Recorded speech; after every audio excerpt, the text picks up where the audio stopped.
मैं पंकज शर्मा सभी बच्चों का एक बार फिर से फिजिक्स वीडियो लेक्चर नंबर 46 में आपका स्वागत करता हूं। इससे प्रीवियस वीडियो लेक्चर में हमने चुंबकीय क्षेत्र से संबंधित महत्वपूर्ण परिभाषाओं का अध्ययन स्टार्ट किया था। मैंने आपको दो परिभाषाएं बता चुका हूं। वो थी बेटा, एक तो था चुंबकन क्षेत्र और एक थी चुंबकन क्षेत्र की तीव्रता। एक बार थोड़ा सा रिवाइज कर लेते हैं, फिर आगे बढ़ते हैं। चुंबकन क्षेत्र को कैपिटल H से डिनोट किया जाता था, ठीक है।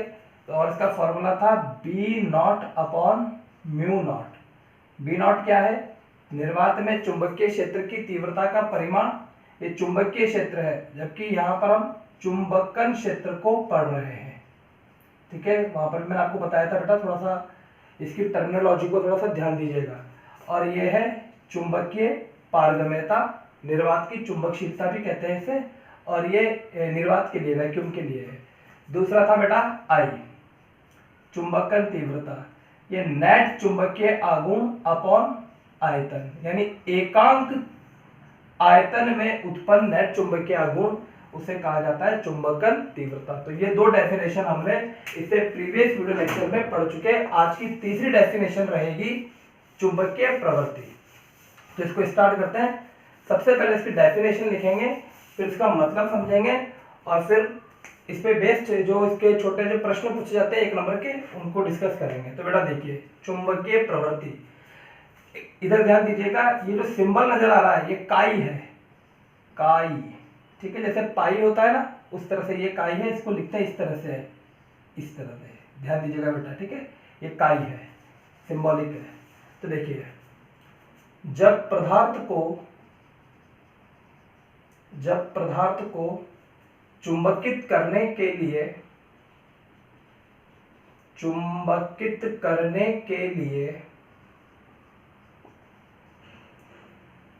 क्षेत्र में रखते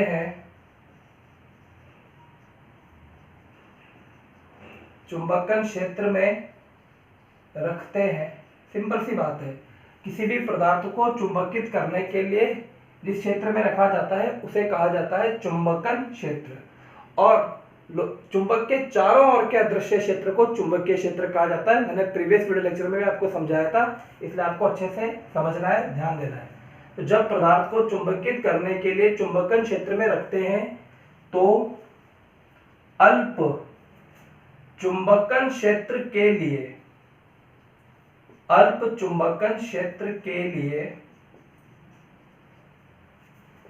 चुंबकन तीव्रता, अल्प चुंबकन क्षेत्र के लिए चुंबकन तीव्रता को कैसे डिनोट किया जाता है? कैपिटल I से। तो अल्प चुंबकन क्षेत्र के लिए चुंबकन तीव्रता आरोपित चुंबकन क्षेत्र के अनुक्रमानुपाती होती है। आपको बस केवल यहां से ध्यान रखना है, क्या चीज, कि इसको पढ़ना है, चुंबकीय प्रवृत्ति किसे कहते हैं। पहले तो आपको ये स्टेटमेंट ध्यान रखना है कि चुंबकन तीव्रता आरोपित चुंबकन क्षेत्र के अनुक्रमानुपाती होती है। यानी जैसे जैसे चुंबकन क्षेत्र बढ़ेगा, जैसे जैसे चुंबकन क्षेत्र H की वैल्यू बढ़ेगी, वैसे वैसे I की वैल्यू भी बढ़ती जाएगी।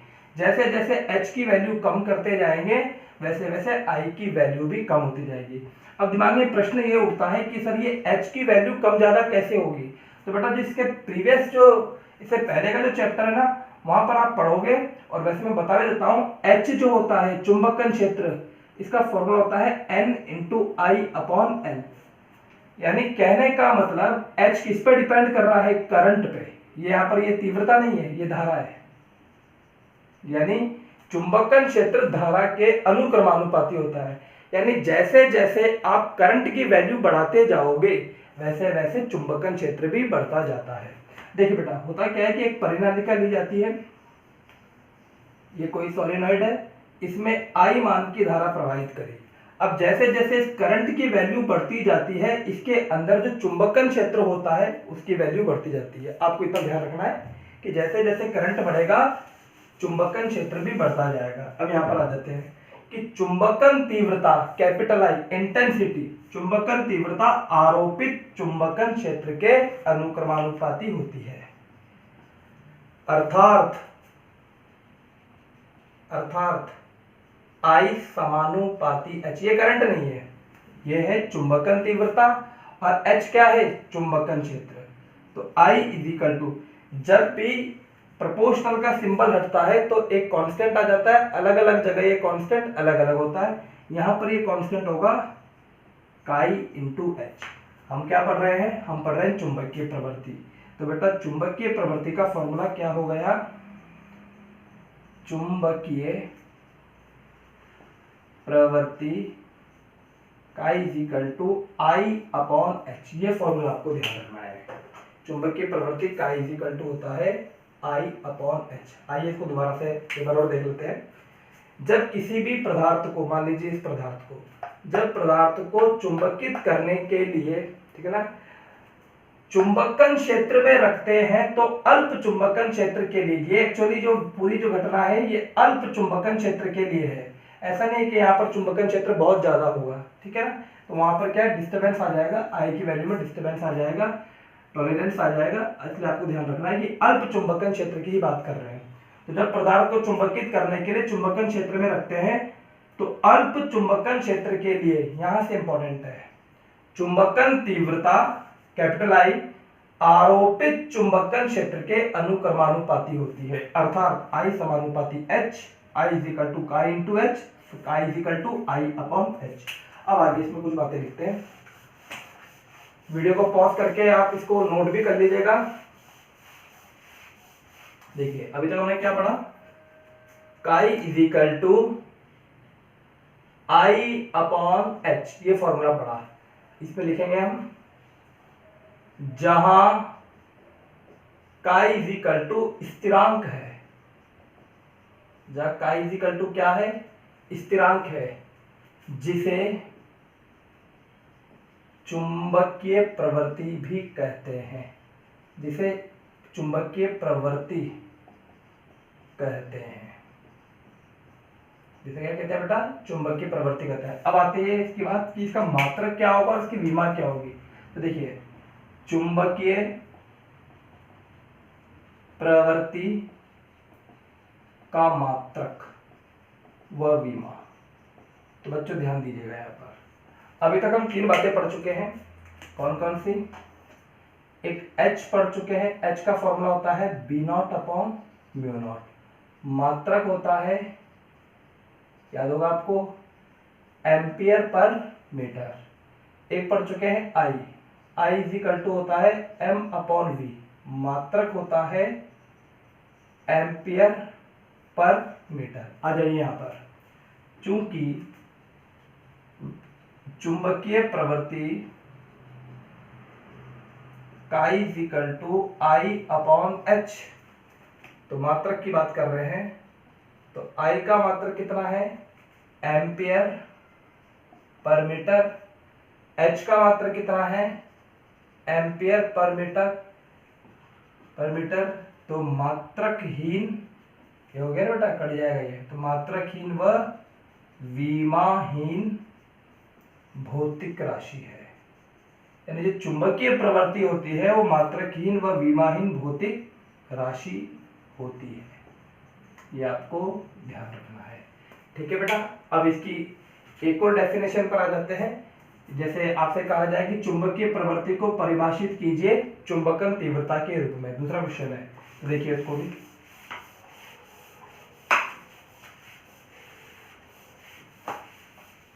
मैंने आपको बताया था कि एक भौतिक राशि का दूसरी भौतिक राशि से संबंध के अकॉर्डिंगली आपसे क्वेश्चन पूछा जा सकता है। तो प्रश्न है,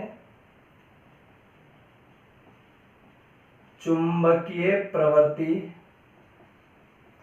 को चुंबकन तीव्रता के रूप में परिभाषित करें। देखिए इसको सॉल्व करेंगे।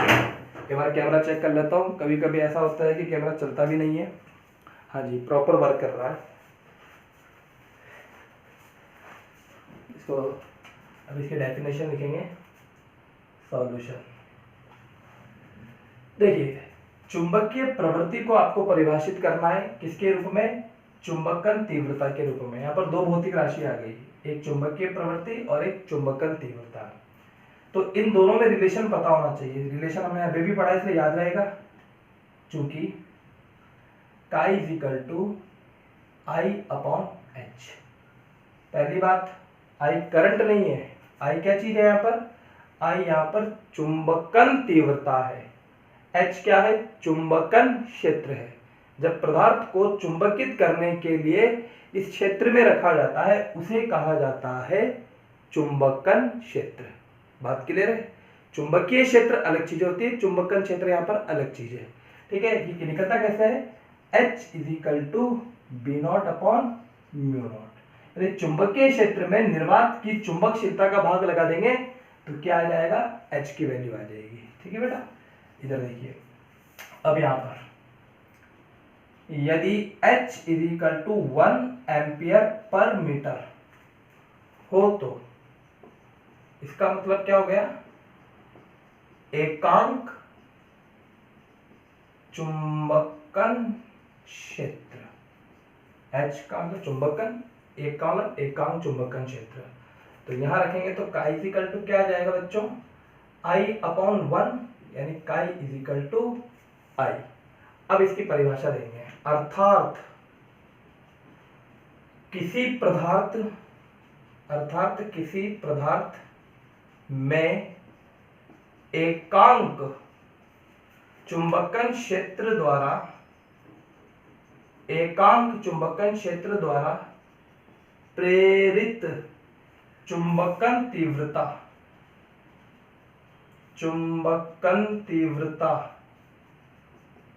देखिए, अर्थात किसी पदार्थ में एकांक क्षेत्र द्वारा, ये एकांक क्षेत्र ही ना, एकांक यानी एकांक चुंबकन क्षेत्र द्वारा प्रेरित चुंबकन तीव्रता किसके बराबर हो जाएगी, उसकी चुंबकीय प्रवृत्ति कहलाती है, उसकी चुंबकीय प्रवृत्ति कहलाती है। ये हो गया बेटा क्वेश्चन। एक तो हो गया इसका मात्रक, मात्रक क्या होता है, मात्रकहीन व विमाहीन भौतिक राशि है। दूसरी बात क्या है, दूसरी इसकी डेफिनेशन है, किसके रूप में, चुंबकीय प्रवृत्ति को चुंबकन तीव्रता के रूप में परिभाषित कीजिए। तो फॉर्मूला अगर आपको पता है तो आप लिख कर आ जाओगे। ठीक है, अब इसमें जो एग्जाम में बहुत ज्यादा पूछा जाता है वो ये है, इंपॉर्टेंट करके लिखना है आपको।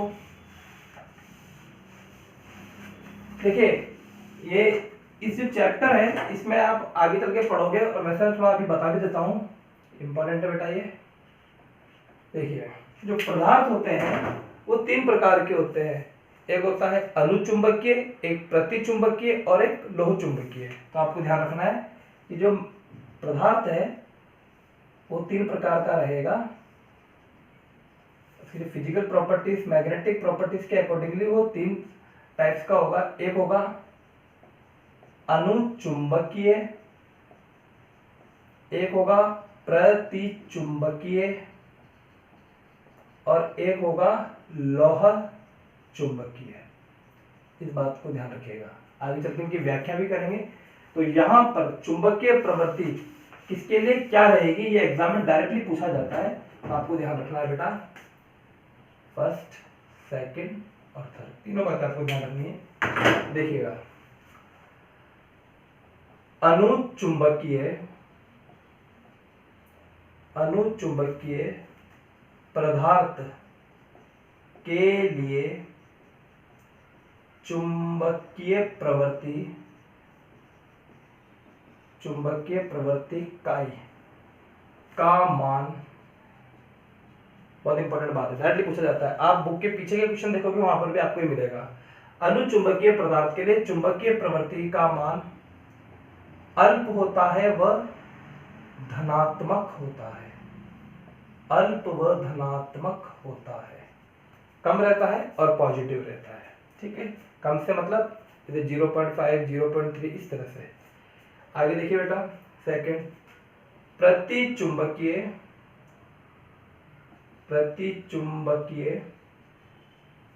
पदार्थ के लिए चुंबकीय प्रवृत्ति का मान चुंबकीय प्रवृत्ति का मान इसके लिए भी अल्प होता है, वह ऋणात्मक होता है, अल्प व ऋणात्मक होता है। ठीक है, अभी मैं बताऊंगा भी सही आपको किस तरह से। और तीसरा आता है लौह चुंबकीय। तीसरा लौह चुंबकीय पदार्थ के लिए अब मैं डायरेक्ट लिख देता हूं, लौह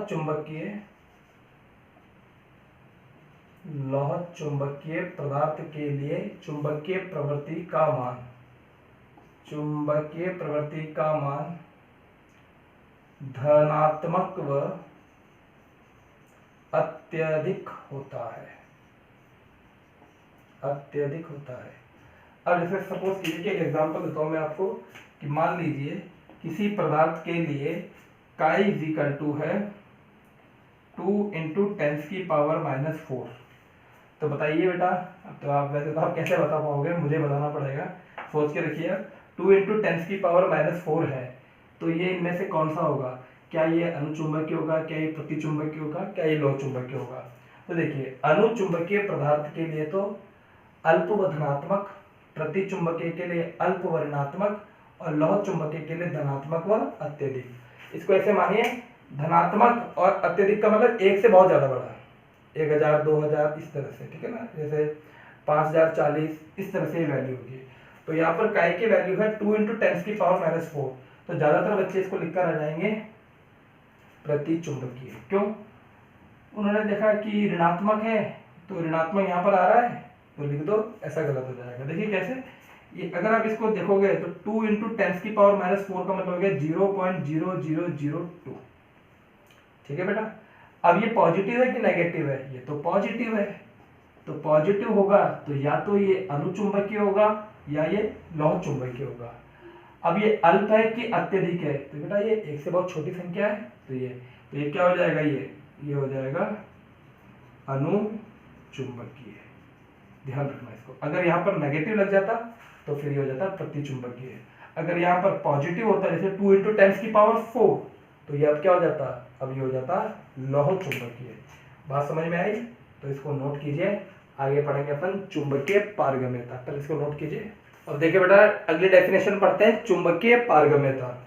तो ये 4th डेफिनेशन है, चुंबकीय पारगम्यता।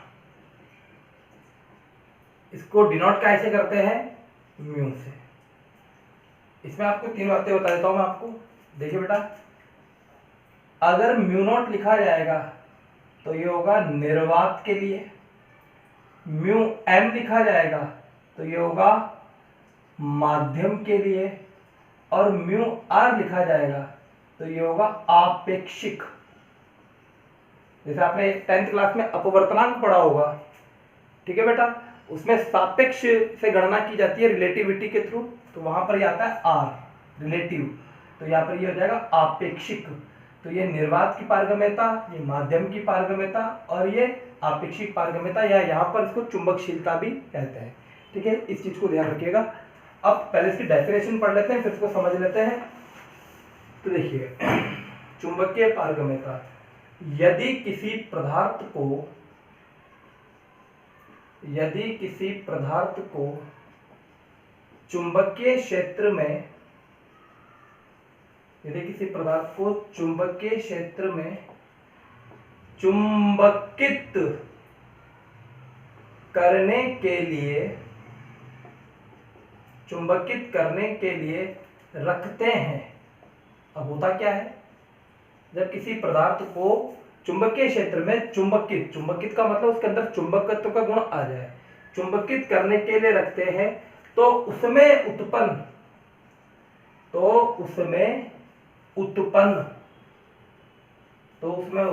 परिणामी चुंबकीय क्षेत्र, ये परिणामी चुंबकीय क्षेत्र का मतलब क्या होगा? देखिए परिणामी चुंबकीय क्षेत्र का मतलब होगा कि एक तो वहां पर जो ऑलरेडी चुंबकीय क्षेत्र है वो, और एक इस पदार्थ के कारण जो चुंबकीय क्षेत्र है, उन दोनों का रिजल्टेंट। मेरी बात समझ में?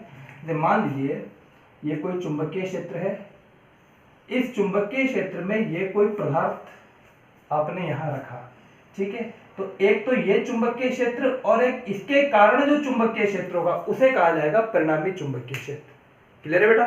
तो यहां पर देखिए, यदि किसी पदार्थ को चुंबकीय क्षेत्र में चुंबकित करने के लिए रखते हैं तो उसमें उत्पन्न परिणामी चुंबकीय क्षेत्र, इसे कैपिटल बी से लिख दीजिए, वह चुंबकन क्षेत्र, वह चुंबकन क्षेत्र, इसे कैसे लिखेंगे चुंबकन क्षेत्र को? कैपिटल एस से, चुंबकीय क्षेत्र को कैपिटल बी से और चुंबकन क्षेत्र को कैपिटल एच से, ये आप अच्छे से जानते हैं। परिणामी चुंबकीय क्षेत्र व चुंबकन क्षेत्र का अनुपात माध्यम की चुंबकीय पारगम्यता, माध्यम की चुंबकीय पारगम्यता या माध्यम चुंबकीय पारगम्यता के तुल्य होता है, के तुल्य होता है। ध्यान दीजिएगा, इंपॉर्टेंट बात यही है। परिणामी चुंबकीय क्षेत्र व चुंबकन क्षेत्र का अनुपात माध्यम की चुंबकीय पारगम्यता के तुल्य होता है। इसे म्यू द्वारा प्रदर्शित किया जाता है, इसे म्यू द्वारा प्रदर्शित किया जाता है।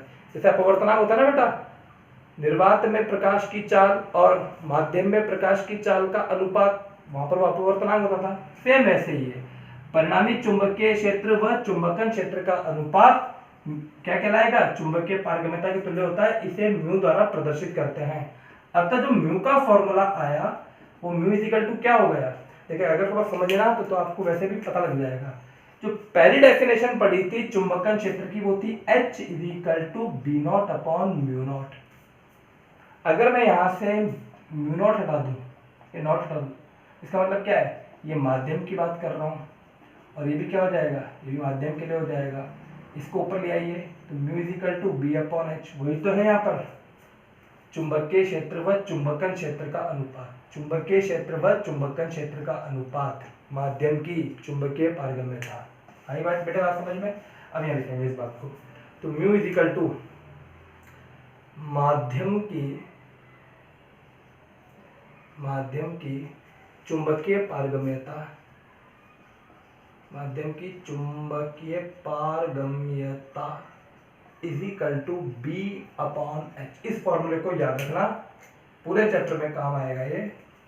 कल एक डेरिवेशन भी कराऊंगा। आज एक इससे प्रीवियस वीडियो लेक्चर में और इस वीडियो लेक्चर में दोनों के फॉर्मूले बहुत काम आएंगे आगे चलकर। आगे न्यूमेरिकल भी आएगा और एक रिलेटिव, एक संबंध भी निकलेगा बेटा, दोनों जगह काम आएगा।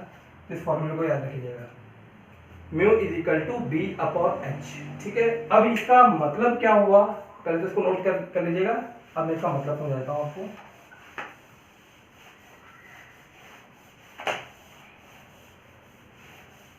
एक बार थोड़ा फॉर्मूला को रिवाइज कर लेते हैं, कौन कौन से फॉर्मूले लिखा चुका हूं मैं।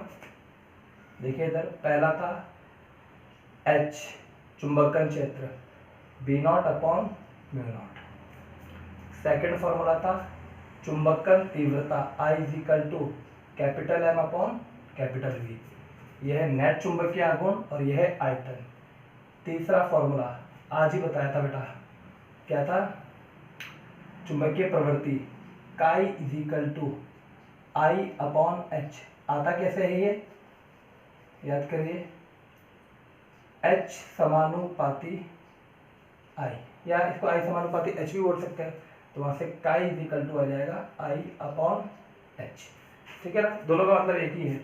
एच समानुपाती आई लिखिए, चाहे आई समानुपाती एच लिखिए। जैसे वी समानुपाती आई होता है ओम के नियम में, सेम वही है। और चौथा फॉर्मूला मैं भी बताया, mu is equal to B upon H. ये चारों फॉर्मूले को आपको ध्यान रखना है। हाँ जी, यहाँ पर आ जाइए, स्टार पॉइंट। किसी माध्यम, ये अतिरिक्त है, वैसे ये बुक्स में लिखा हुआ नहीं है लेकिन फिर भी समझाने के लिए बता रहा हूं मैं। किसी माध्यम में से चुंबकीय क्षेत्र रेखाओं, चुंबकीय क्षेत्र रेखाओं के गुजरने क्षेत्र रेखाएं समझते हैं ना, जो बल रेखाएं होती है, चुंबकीय क्षेत्र रेखाएं जो उत्तरी ध्रुव से निकलती है और दक्षिण ध्रुव में प्रवेश करती है। तो किसी माध्यम में से चुंबकीय क्षेत्र रेखाओं के गुजरने की क्षमता, कैपेसिटी की क्षमता को उस माध्यम की चुंबकीय पारगम्यता, उस माध्यम की चुंबकीय पारगम्यता, या इसका एक और नाम है, वहां पर बता रहा था मैं, लेकिन यहां लिख देता हूं, चुंबकीय पारगम्यता या चुंबकनशीलता कहते हैं।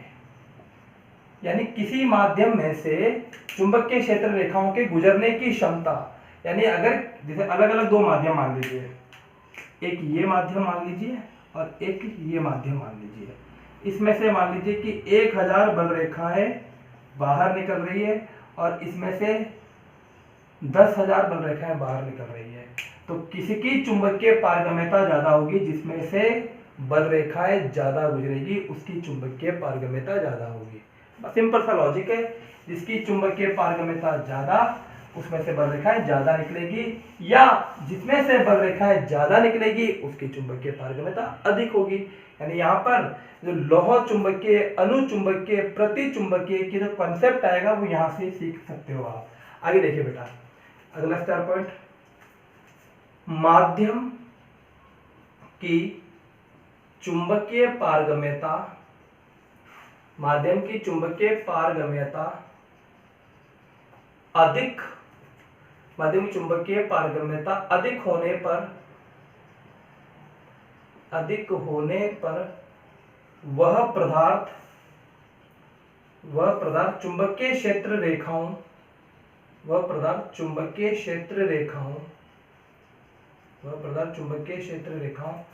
के गुजरने